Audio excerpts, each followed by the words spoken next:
신앙 고백하겠습니다. 전능하사 천지를 만드신 하나님 아버지를 내가 믿사오며 그 외아들 우리 주 예수 그리스도를 믿사오니 이는 성령으로 잉태하사 동정녀 마리아에게 나시고 본디오 빌라도에게 고난을 받으사 십자가에 못 박혀 죽으시고 장사한 지 사흘 만에 죽은 자 가운데서 다시 살아나시며 하늘에 오르사 전능하신 하나님 우편에 앉아 계시다가 저리로서 산자와 죽은 자를 심판하러 오시리라.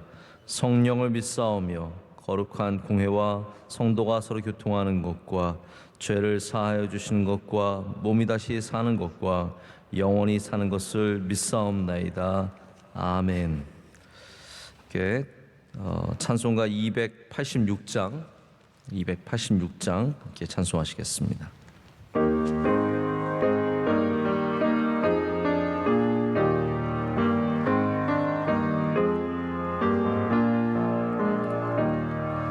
주 예수님 내 맘에 오사 날 붙들어 주시고 내 마음에 새 힘을 주사 늘 기쁘게 하소서. 사랑의 주 사랑의 주 내 마음속에 찾아오사 내 모든 죄 사하시고 상한 마음 고치소서. 주 예수님 내 맘에 오사 내 소원 다시고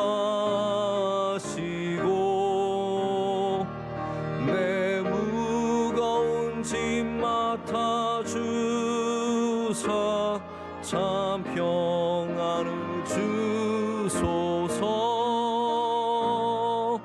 사랑의 주 사랑의 주 내 마음속에 찾아오사 내 모든 죄 사하시고 내 상한 마음 고치소서. 주 예수님 내 맘에 오사 날 정결케 하시고 그 은혜를 내 맘에 채워 늘 충만케 하소서. 사랑의 주 사랑의 주 내 마음속에 찾아오사 내 모든 죄 사하시고 내 상한 마음 고치소서. 주 예수님 내 맘에 오사 내 길 인도하시고 주 성령을 내 맘에 채워 늘 충만케 하소서. 사랑의 주 사랑의 주 내 마음속에 찾아오사 내 모든 죄 사하시고 내 상한 마음 고치소서.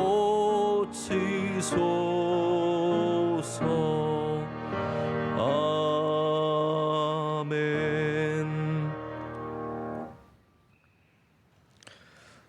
다 함께 기도하실 때 나선은 죄송합니다. 이유진 집사님? 아닙니까? 뭐 잘못 저한테 주신 것 같은데 집사님 성함이? 나입니다. 마음이라는 집사님. 네, 죄송합니다. 자, 여기 순서대로 달라서 마음이라는 집사님 기도 인도하시겠습니다. 하나님 아버지, 새벽 첫 시간을 주님 앞에 나와 예배드리게 하시니 감사 영광 올립니다. 이 시간 주님의 보혈로 우리의 죄악을 도말하시며 거룩한 예복을 입고 예배드리게 하옵소서. 아멘. 코로나가 종식되어 모든 성도가 하나님 성전에서 온전한 예배로 영광 돌리게 하옵소서. 대통령과 유정자에게 우리나라를 잘 이끌어 가도록 지혜를 주옵시며 나라의 어려움 앞에서 여야가 하나가 되게 하옵소서. 아멘. 가난한 이 나라에 선교사를 보내주셔서 감사합니다. 빚진 자의 마음으로 선교사님과 선교지와 우리 교회가 하나가 되어 복음 전파에 힘쓰게 하옵소서.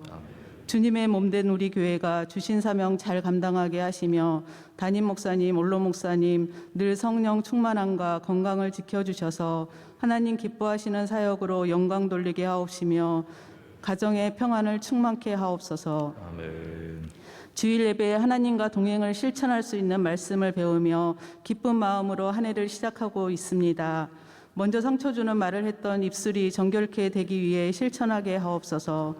또한 목사님과 한 마음이 되어 하나님 앞에서는 거룩의 예복을 입고 예배와 봉사에 집중하게 하시며 세상에 나아가서는 어려운 이웃의 손을 잡고 사랑을 실천하게 하옵소서. 아멘. 천국의 소망을 두고 살아가는 저희들 목적지를 이탈하지 않게 동행하여 주셔서 하나님 배울 때 잘하였다 칭찬받게 하옵소서. 아멘. 우리의 생각을 아시는 주님, 우리의 연약함과 아픔을 돌아보아 주옵시고 위로하여 주옵시며 그런 상황에서도 주님 의지하여 더 큰 소망을 품고 지경을 넓혀가게 하옵소서. 아멘. 이 시간 목사님 말씀에 집중하여 아멘으로 화답하게 하옵소서. 아멘. 성전에서 영상으로 예배드리는 사랑하는 성도들에게 샬롬의 은혜가 충만케 하옵소서. 아멘. 예수님 이름으로 기도드립니다.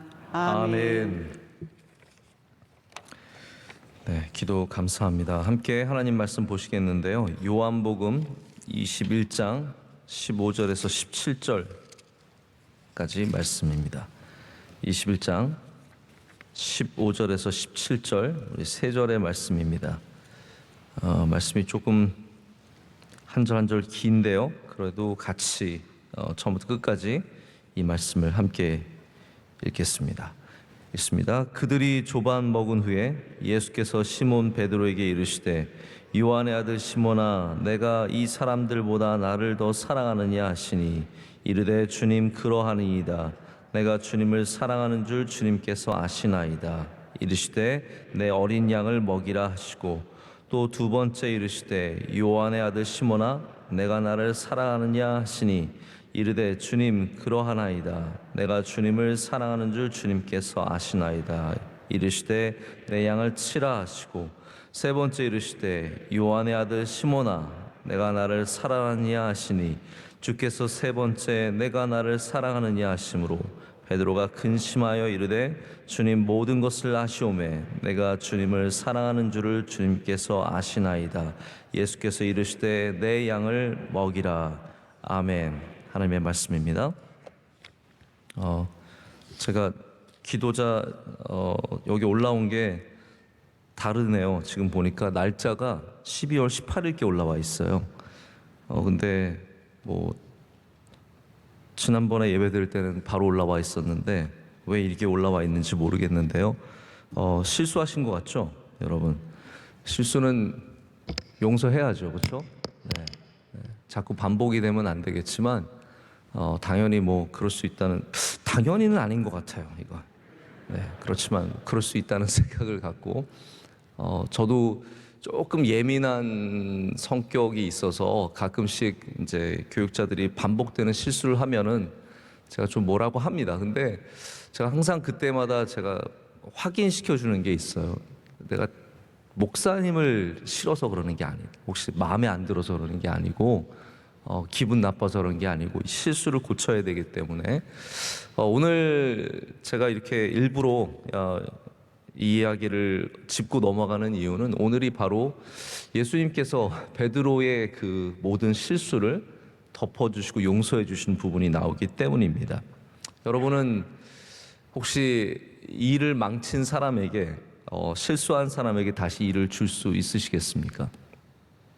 어떤 목사님의 이야기를 제가 각색해서 하자면 어떤 분의 이야기에 이런 글이 적혀 있어요. 예를 들어서 한 아이가 10살짜리 아들이 엄마 설거지를 돕겠다고 나섰습니다. 얼마나 기특합니까? 밥만 먹어줘도 고마운데 설거지를 하겠다고 도와주겠다고 나섰으니 얼마나 기분이 좋습니까? 그런데 엄마 돕겠다고 나선 아이들이 꼭 실수하죠. 그래서 이 아이가 설거지를 하다가 엄마가 소중하게 여기는 그릇을 깨뜨렸습니다. 자기 실수를 아는 아이들은 금방 마음이 눌리고 침체되어서 어딘가 들어가서 숨었습니다. 며칠 뒤에 엄마가 또 다시 예쁜 그릇으로 밥을 먹은 다음에 아들을 부르죠. 아들을 불러서 물어봅니다. 아들아, 오늘도 나를 도와줄래? 그러면 그 설거지통 앞에 선 그 아들의 마음이 어떻겠습니까? 나의 실수, 내 잘못을 알고 있는 엄마가 다시 도와달라는 마음이, 그 부탁이 얼마나 마음이 그 아들이 이렇게 가득 차오르는 것을 느끼겠습니까? 여러분, 우리가 당연히 예수님 앞에서, 하나님 앞에서 실수하는 부분들이 있습니다. 그리고 답답한 거는 우리 인간이 이 실수가 끝나지 않는다는 거죠. 나이를 좀 더 먹으면, 경험을 좀 더 하면은 괜찮아지는 게 아니라 우리는 여전히 실수합니다. 그리고 주님은 그런 우리를 부르셔서 오늘 말씀에 나오는 것처럼 다시 주님의 사명을 주십니다. 할렐루야. 우리가 이 사랑의 메시지에 많이 정신을 빼앗기고 있다 보면은 예수님께서 내 양을 먹이라고 3번이나 말씀하신 것을 간과하기가 쉽습니다. 어쩌면 우리의 관심은 사랑에 다가 있을지 모르지만 예수님은 사명을 주시기 위해서 이 말씀 끝에 내 양을 먹이라라고 3번 말씀하시기 위해서 우리로 사랑하느냐라고 물어보신, 그럴 수도 있겠다는 생각을 해보게 됩니다. 여러분, 우리가 enough is enough란 말 많이 쓰죠. 더 이상은 안 되라는 뜻입니다. Enough is enough. 이제 다 너무 많이 했고 충분히 했고 할 만큼 했기 때문에 더 이상은 안 된다는 표현이죠. 여러분, 얼마만큼이 적당한 실수이며 우리는 얼마만큼 넘어질 수 있습니까? 예수님 앞에 얼마만큼 잘못할 수 있겠습니까? 우리 인간이 생각하는 숫자가 있습니다. 우리 대부분의 사람들은 enough is enough예요. 한두 번 하고 나면 끝입니다. 더 이상 실수해서는 안 된다는 거죠. 저는 한 3번까지는 실수할 수 있다고 생각을 합니다. 인간적으로 3번 정도까지는 뭐 그럴 수 있다라고 생각을 합니다. 특별히 근거가 있는 근거 없습니다. 제 마음에 3번까지는 다 그럴 수 있다고 생각을 합니다. 실제로 예수님 시대의 랍비들은 3번까지 용서해 줘라 라고 이렇게 얘기를 했다고 합니다. 제가 어릴 때 저는 오락실에 이제 조금 다니다가 방탕한 생활을 빨리 일찍 접고 주님 앞에 다시 헌신하고, 이제 고등학교 때부터는 오락실을 완전히 끊고 아무것도 안 하고 정말 열심히 교회만 다녔는데요. 제가 방황하던 시절에 오락실에 가면은 뽀글뽀글이라는 게임이 있었습니다. 그게 버블버블일 텐데 이제 풍선을 이 거품을 막 쏘면은 이제 그걸로 나쁜 애를 잡고 제가 또 거품을 타고 올라가고 막 그런 게임이에요. 또 가서 먹고. 근데 거기에 처음에 50원을 넣으면 생명을 몇 개 주냐면 3개 줍니다. 뾰로롱 하면서 생명이 3개 나옵니다. 3마리 죽으면 끝입니다. 3마리 죽으면 끝입니다. 여러분, 우리의 삶에 예수님 앞에서 3번밖에 기회가 없는 거예요. 50원 넣고 게임 시작해서 뽀로롱 해서 시작하는 그 3번의 기회밖에 없겠습니까? 예수님께서는 제자들이 물어봤을 때 70번에 7번이라도 용서하라 라고 말씀하시면서 우리에게 기회가 딱 3번밖에 없는 것은 아닌 것을 말씀해 주십니다. 오늘 예수님께서는 바로 이 베드로를 만나셔서 그 베드로에게 용서하실 뿐만 아니라 사명을 맡겨주십니다. 아까 말씀드렸죠? 다시 세워서 다시 설거지를 맡기는 엄마처럼 그냥 용서만 해주시는 것이 아니라 큰 아주 귀한 사명을 다시 맡겨주시는 거죠. 길 가다가 중요한 것을 잃어버린 사람에게 다시 중요한 것을 맡기는 것이고, 가다가 사고 난 사람에게 다시 운전대를 맡기는 것이고, 어려운 일 하다가 시험에 빠져서 좌절한 사람에게 다시 중요한 일을 맡기시는 것이 주님께서 오늘 행하시는 일과 똑같은 모습입니다. 여러분, 예수님께서는 그냥 용서가 좋아서 용서하시는 분은 아니십니다. 그냥 용서가 좋은 거래, 교회 다니면 용서해야지. 아닙니다. 주님께서 용서를 하실 때는 그냥 용서가 좋아서만이 아니라 바로 사명을 맡기시기 위해서 용서하시는 겁니다. 할렐루야. 우리에게 왜 사랑하냐고 물어보시냐면, 그냥 사랑이 좋아서, 사랑하면 제일 좋대, 기독교에서 제일 중요한 가치가 사랑이야, 사랑이면 최고야, 이게 아니라 사랑으로 인해서 우리가 사명을 감당할 수 있는 힘이 생기기 때문입니다. 바로 이 모든 사랑과 용서, 이 모든 것들은 내 양을 먹이라, 이 베드로에게 주시는 사명과 깊은 관계가 있다는 거죠. 여러분, 그냥 용서가 우리 기분 좋아지라고, 다 괜찮으니까 가서 열심히 일해, 기분 좋죠. 그러나 기분만 좋으라고 주님께서 용서하시는 것은 아닙니다. 용서하실 때는 이러한 사명들이 따라옵니다. 아론을 용서하셨어요. 여러분, 어떻게 이 중요한 일을 맡은 아론이 배반하고 그렇게 바알을 만들고 황금 송아지를 만들어서 하나님을 그렇게 가슴 아프게 합니까? 그러나 하나님께서 그런 아론을 대제사장으로 세우시는 거예요. 할렐루야. 대제사장으로 세우시는 거예요. 그리고 그 황금 송아지를 만들었던 장본인이 다시 하나님을 섬길 수 있도록 변화시켜 주시는 겁니다. 여기는 사명이 있다는 겁니다. 여러분에게도 주님께서 사명을 주실 줄로 믿습니다. 그냥 사랑하냐? 그냥 저 용서하시면 그냥 기분 좋아라가 아니시라는 거죠. 우리가 말씀 들으면 기분이 좋아질 수 있습니다. 근데 여러분, 최소한 우리 새벽 예배 나오신 분들은 그런 것 같아요. 혹시 오늘 말씀 들어서 기분 좋아지려고 나오셨습니까? 제가 저녁 예배, 새벽 예배 항상 드리는 말씀은, 저녁 예배, 새벽 예배 들으시는 분들은 사명으로 들으시는 거예요. 사명으로. 그냥 기분, 오늘 조금 말씀이 더 좋을 수도 있고, 나 별로 들어도 생각 안 나는 말씀일 수도 있어요. 그러나 여러분이 사명으로 드리기 때문에 이 예배가 의미가 있는 겁니다. 사랑의 예배죠. 사랑의 예배. 말씀 들어서 우리는 그냥 기분만 좋아지는 것이 아니라, 또한 말씀을 들어서 우리 삶에, 우리 인생에 내게 주신 귀한 일들의 목적을 되찾아야 하고 사명을 이루는 힘을 얻어야 할 줄로 믿습니다.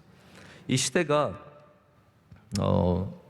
기분 좋은 것에 굉장히 관심이 많습니다. Feel good 시대입니다. Feel good. 내가 기분이 좋으면 다 되는 거죠. 그래서 벌써 이제는 유행어도 지난 유행어가 되었지만, 소확행이라는 유행어가 있었습니다. 소확행이 뭐냐 하면, 작은 것에서 기쁨을, 행복을 얻어서, 그러니까 요즘 젊은 친구들이 목돈을 모을 수가 없는 거예요. 너무 힘든 거예요. 아파트 못 사, 여러분, 아파트 이제 못 사요. 좀 기다리세요.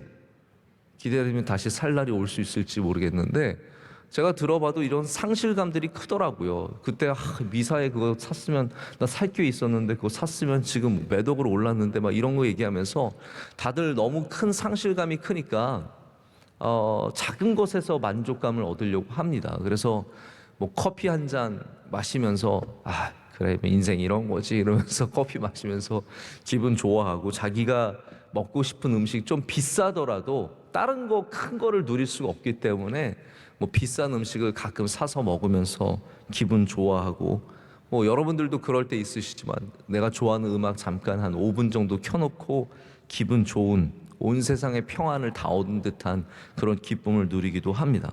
그런데 만약 여러분 이렇게 소확행으로 잠깐 기분이 좋았지만 막상 우리의 삶으로 돌아가서는 불평과 원망과 괴로움만이 가득하다면, 여러분, 그것들이 무슨 능력이 있겠습니까? 진통제가 위로는 되지만 기쁨이 진통제 역할밖에 못할 때가 많다는 거죠. 위로는 되지만 병을 고칠 수는 없는 겁니다. 우리의 심각한 병을 고칠 수는 없습니다. 그러나 예수 그리스도의 복음은 우리를 위로할 뿐만 아니라 우리를 구원하시는 힘이십니다. 그래서 주님이 말씀하시는 이 사랑은 그냥 어려운데 그냥 조금 힘내, 이 말씀은 아니라는 거죠. 너 괴롭지만 교회 나오면 잠깐 위로받고 그리고 다시 돌아가서 막 괴로움과 원망과 불평으로 살아가는 게 아니라 그 복음으로 삶을 고치라는 거죠. 할렐루야.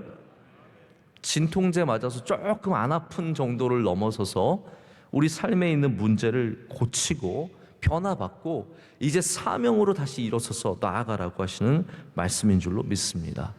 저는 우리 명성교회가 그냥 feel good, 남들 보기에 좋은 교회, 와서 기분 좋은 교회, 그런 교회가 되는 것을 원치는 않습니다.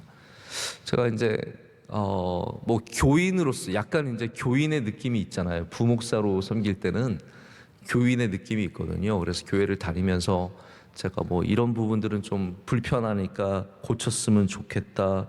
이제 여러 우리 교회 편의 시설이나 예배에 어떤 다른 어린 아이들 예배 드리는 곳이나 이런 곳을 제가 발전시키고 고치는 것에 관심이 있습니다. 제가 한번 그런 생각을 했어요. 제가 원래 서점 가는 걸 되게 좋아하거든요. 여러분들도 혹시 그런 분 계시죠? 네, 별로 안 계신 것 같은데.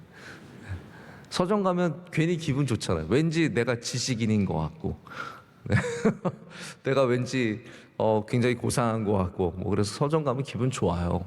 그래서 제가 마음속에 우리 교회도 좀 서점을 이렇게 복합적인 좀 공간으로 만들어서 교인들이 와서 좋은 신앙 서적도 만나고 찬양도 듣고 교제도 할 수 있고, 제가 이렇게 뭐 여러 가지 좀 생각이 들면서 그런 거 만들었으면 좋겠다는 생각이 들더라고요. 괜찮을까요? 네.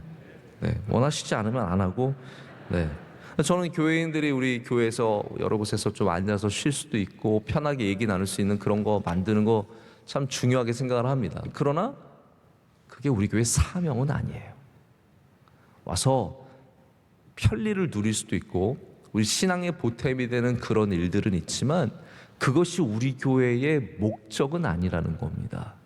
역시 우리 교회의 목적은 복음을 전하고, 할렐루야, 예배를 통해서 하나님께 영광을 올려드리고 사람들을 구원하고 어려운 자를 돕고, 하여튼 우리 교회의 진정한 목적과 feel good은 조금 다를 수 있다는 거예요. 예수님께서 오늘 베드로에게 하시는 이런 사랑의 회복, 다시 관계의 회복, 이런 것들은 기분만 좋으라고 하시는 일이 절대로 아니라는 거예요. 사명을 주시기 위해서, 주님께서 목적을 주시기 위해서 이 일을 행하실 때 바로 베드로는 양을 먹이는, 양을 치는, 다시 양을 먹이는, 뭐 여러분께서 잘 아시겠지만 이 요한복음 21장에 예수님과 베드로의 대화는 아주 중요한 단어들이 많이 나옵니다. 근데 저도 알아요. 여기에 뭐 예수님께서 처음에 물어보실 때 네가 나를 필리오 하느냐, 나를 사랑하느냐, 나를 친구로 사랑하느냐 물어보시기도 하시고, 그 다음에 나중에 나를 아가페 하느냐 이렇게 물어보시고, 또 여기 양을 먹이라도 내 어린 양이잖아요. 이게 아르니온이에요. 아르니온은 갓 태어난 양을 말하는 겁니다. 네, 아주 어린 양들, 우리 양들 중에서도 정말 우리 교회 교인들 중에서도 어린 양이 있잖아요. 어린 양이고 그 다음에 나온 게 프로바티온이거든요. 이거는 성장하는 청년기에 있는 양을 말하는 거고, 나중에는 프로바티온, 그리고 프로바톤, 나중에는 가장 성장한 성숙한 양. 그래서 제가 이것만 생각해도 뭐 얘기할 게 참 많죠. 근데 제가 또 다른 걸 생각을 하면 어떤 생각이 나냐 하면, 사실 신학자들도 요 근래 신학자들이 거기에 관심을 갖습니다. 이거 너무 사랑을 필리오랑 아가페랑 너무 나눠서 생각하지 말라는 거예요. 왜냐하면 성경에서 이 헬라어 중에서 필리오랑 아가페는 굉장히 교차적으로 사용이 많이 되었대요. 그래서 이거를 막 굳이 그렇게 나눌 필요 없다는 거예요. 정말 진정한 예수님께서 물어보는 네가 나를 필리오 하느냐 나를 아가페 하느냐 보다도 더 중요한 것은 정말 그 안에 주님을 향한 사랑이 있느냐라는 거죠. 주님을 향한 사랑이 있느냐는 거죠. 양을 먹일 때도 뭐 프로바티온이냐 아르니온이냐 프로바톤이냐 이런 거보다 정말 주님의 양떼를 먹이는 그 마음을 가지라는 것이 훨씬 더 중요한 메시지입니다. 그럼 오늘 말씀은 그래서 이게 뭐 아르니온 프로바티온 필리오 아가페 이야기가 아니라 다시 사랑의 이야기고 사명의 이야기입니다. 할렐루야. 사랑의 이야기고 사명의 이야기입니다. 중요한 것은 이 전능하신 하나님께서 우리의 몸을 입고 세상에 오셔서 오늘 우리에게 질문하고 계시다는 거예요. 이 시간 여러분에게 질문하고 계시다는 거예요. 무슨 질문입니까? 너가 나를 사랑하느냐? 너가 나를 사랑하느냐? 여러분, 인생에 어떠한 짐이 있든 어떤 사명을 가지셨던, 오늘 교회에서 또한 어떤 사명을 가지셨던 우리는 반드시 이 질문 앞에 서야 합니다. 너가 나를 사랑하느냐? 목회자인 저, 선교사님들, 장로님들, 권사님들, 아니 평범한 모든 교인들이 다 이 질문 앞에 서야 합니다. 그래야 우리가 비로소 우리가 뭘 해야 될지를 알게 되는 것이죠. 내가 버려야 할 것, 네가 나를 사랑하느냐, 그 질문 앞에 우리가 버릴 수 있는 것이 얼마나 많은지 모릅니다. 우리의 잘못된 생각들과 잘못된 마음들, 이 질문 앞에 서야 버릴 수 있게 되는 겁니다. 또 우리가 잃어버렸던 사명을 되찾기 위해서도 반드시 이 질문 앞에 서야 됩니다. 여러분, 요한복음의 마지막에 있는 예수님의 이 중요한 질문이 사랑이라는 것을 간과하지 않으시기를 축복합니다. 우리의 신앙이 아무리 뛰어나고 성경을 몇십 구절, 몇백 구절을 외우고 1년에 온전한 금식을 30일 하고 구제를 하고 세상에 나와 있는 좋은 설교들 다 찾아 들을지라도 성경은 뭐라고 합니까? 사랑이 없으면 아무것도 아니라는 거예요. 이 사랑이 없으면 아무것도 아니라는 겁니다. 여러분, 저는 예수님 사랑하는 사람들이 주님이 기뻐하시는 분들이라는 확실한 믿음이 있습니다. 우리 교회에서 아무리 많은 직분을 맡고 아무리 귀한 역할을 해도 여러분, 오늘 다시 이 질문 앞에 서시길 축복합니다. 네가 나를 사랑하느냐? 우리는 그 질문 앞에서 참된 대답을 드릴 때 주님께서 우리를 사용하십니다. 반드시 사용하십니다. 때로는 여러분 가운데 어린 양을 위해 보냄받으시는 분들이 있으실 겁니다. 여러분, 그것이 여러분의 사명입니다. 여러분 가운데 청년들을 위해 보냄받으시는 분들도 있으실 겁니다. 여러분의 사명입니다. 여러분 가운데 어른들을 향해 보냄받는 분들도 있습니다. 여러분의 사명입니다. 오늘도 양을 먹이시고 치시길 축복합니다. 그 사명을 붙잡고 나아갈 때 주님께서 우리와 영원토록 동행해 주시고 능력을 주시고 위로를 주시고 그 사랑 안에서 우리가 반드시 승리할 줄로 믿습니다. 기도하시겠습니다. 참 좋으신 하나님 아버지, 감사합니다. 오늘도 우리를 찾아와 주셔서 많고 많은 일들 가운데 네가 나를 사랑하느냐 물어보시니 감사합니다. 하나님, 우리가 많은 사람들보다, 많은 물질들보다 주님을 더 사랑합니다. 이것이 참된 대답이 되게 하여 주시옵소서. 하나님, 우리가 공로의 신앙이 아니라 다시 사랑의 신앙이 되게 하여 주시옵고 은혜의 신앙이 되게 하여 주시옵소서. 우리 사랑하는 성도들 주신 사명을 알게 하여 주시옵소서. 우리는 비록 실수하고 넘어지고 주님 앞에 부끄러운 일들을 행하지만 다시 용서하시고 우리를 불러주실 때 주신 사명이 있을 줄로 믿습니다. 우리 양을 먹이고 치는 사명을 잊지 않게 하여 주시고 영원토록 주님이 주신 사명을 붙잡고 나아가게 하여 주시옵소서. 하나님, 우리 삶에 시끄럽고 어지럽고 우리를 불안하게 하고 두렵게 하는 수많은 일들 가운데서 난 다시 주님이 주시는 평안을 얻게 하여 주시옵소서. 우리는 주님과 마주하고 있으면 평안이 있습니다. 주님 앞에 엎드리면 기쁨이 있습니다. 하나님, 회사의 어려운 일들, 가정의 복잡한 일들, 마음의 답답한 일들 바로 주님 앞에서 다 내려놓게 하시고 이 시간 다시 주님을 붙잡고 주님이 주신 평안과 위로와 기쁨과 하나님 주시는 은혜 속에 거하게 하여 주시옵소서. 우리 대한민국에 은혜 내려 주시옵소서. 우리 명성교회와 함께하여 주시되 주님 주신 사명을 붙잡고 나아가게 하여 주시옵소서. 코로나로 인해서 또 여러 가지 상황으로 나라의 경제와 모든 부분들이 많이 망가져 있고 무너져 있습니다. 고쳐주시고 우리 성도들 소망을 갖고 살게 하여 주시오며 어려운 가운데도 하나님 주신 복으로 말미암아 승리하는 삶을 살게 하여 주시옵소서. 오늘 기도하신 귀한 집사님의 기도를 들어주시고 예배를 섬기고 수고하는 모든 종들의 귀한 섬김을 기뻐 받아 주시오며 우리 사랑하는 원로 목사님 오늘도 많은 일들을 감당하실 때 주님께서 은혜 주실 줄로 믿습니다. 교회가 하나 되게 하여 주시옵고 하나님 모든 어려운 일들 가운데 승리하게 하여 주시옵소서. 이 모든 것을 감사드리며 우리를 사랑하시는 예수 그리스도의 이름으로 간절히 기도드립니다. 아멘. 하늘에 계신 우리 아버지여, 이름이 거룩히 여김을 받으시오며 나라의 임하옵시며 뜻이 하늘에서 이루어진 것 같이 땅에서도 이루어지이다. 오늘날 우리에게 일용할 양식을 주옵시고 우리가 우리에게 죄 지은 자를 사하여 준 것 같이 우리의 죄를 사하여 주옵시고 우리를 시험에 들게 하지 마옵시고 다만 악에서 구하옵소서. 대개 나라와 권세와 영광이 아버지께 영원히 있사옵나이다. 아멘.